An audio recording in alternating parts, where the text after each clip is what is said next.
各位香港嘅朋友，我係拆房頻道嘅 Stella。上集講嗰3條買樓嘅鐵律啊，仲有班友仔咧當耳邊風喎，轉咗頭咧就又去睇公寓、溫泉別墅啊，平就亂咁衝，真係柒到冇朋友啊！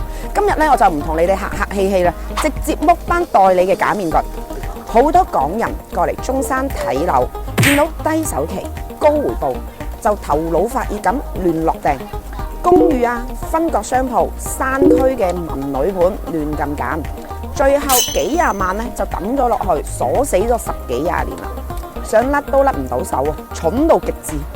今日咧我就一次過講透4類物業，邊樣係安全自住選擇，邊3樣你掂都唔好掂，買咗就等於自掘墳墓。未睇完呢條片，你敢亂俾訂金，遲早蝕到你阿媽都唔認得。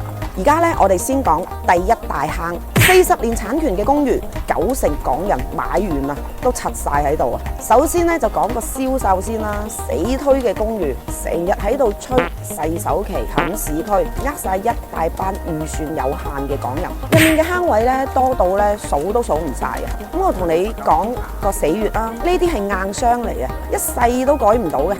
第一，產權得40年。到期續期嘅規模咧，豪到離晒譜，同70年嘅住宅完全兩個世界。第二，按揭條款鬼咁苛刻，買公寓首付最少都要俾50%啊，貸款最多10年，月供壓力壓到你唞都唞唔到氣。人哋住宅啊，先至可以15%首期咋，仲可以供到70幾歲，根本係冇得比嘅。第三，轉售嘅一個稅費重到離晒譜，日後想放盤增值部分咧，要刮你一大筆嘅稅費，買賣成本貴到你唔信啊！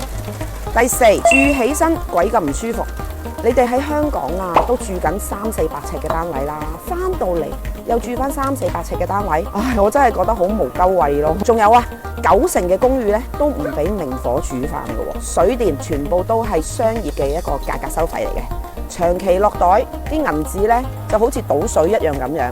第五，二手市場完全係冇人接㗎，香港人多數買樓自住，邊個傻佬會接手你間二手公寓啊？除非你咁好彩揾到個仲窮過你嘅人去接手啦。放盤1年零人問津係常態嚟嘅，咪話我唔提醒你啦。仲有一個反租套路啊，公寓係重災區嚟，抬高個樓價，話包租幾年。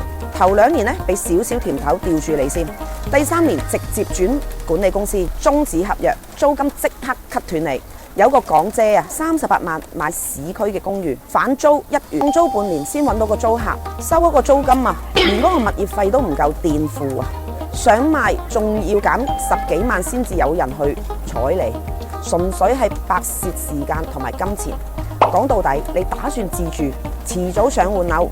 公寓你直接 pass 就得㗎啦，買咗遲早後悔到抌心口。第2個大坑，遠郊盤、民女盤、溫泉別墅盤，除咗閒錢多到用唔晒嘅人，其他嘅人你掂都唔好掂啊！啲廣告咧吹到天花龍鳳，咩山水養老啊、度假別墅，實際4個致命硬傷，是但一條都搞死你哋啊！第1條，返港通勤鬼撚死咁耐。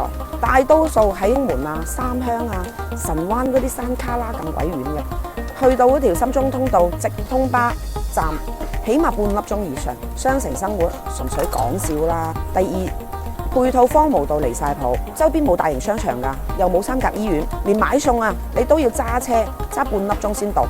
咁你長期住喺度，咪簡直自己喺度折磨緊自己。第3，維護費用貴到離晒大譜啊！別墅嘅面積大，物業費貴，園林仲要保養、維修，樣樣都係錢。你就算空置唔住，每個月都要硬交費用。第4，二手嘅流通性近乎零㗎，買別墅本嚟就係少人買嘅，遠郊盤更加冇人嚟。想放盤，只能大幅去劈價，蝕幾廿萬走咯。唯一適合嘅得一種人，完全唔返到香港，1年大半嘅時間咧都留喺灣區嗰度玩，從嚟咧唔打算賣樓，銀紙多到冇地方使。但凡你偶爾要返香港，未來10幾年有換樓嘅諗法，呢啲民女別墅盤就唔好諗啦，買咗等於鎖死咗你幾百萬喺度。第3個大坑，分割式嘅細商鋪，即係啲格仔鋪啊，所謂高回報全部係講大話。得啲柒懵懵嘅人咧，先至會信啲銷售成日喺度吹6厘8厘嘅一個租金回報。講買鋪穩賺唔賠，純粹畫你大餅，氹你做水魚啊！第一點下，分割嘅產權藏住啲法律嘅風險，成個商場統一營運，一旦人流唔夠，佢直接倒閉執笠。你間細鋪連你自己想自己開啊都唔得啊，商場直接關門，咁你點開啊？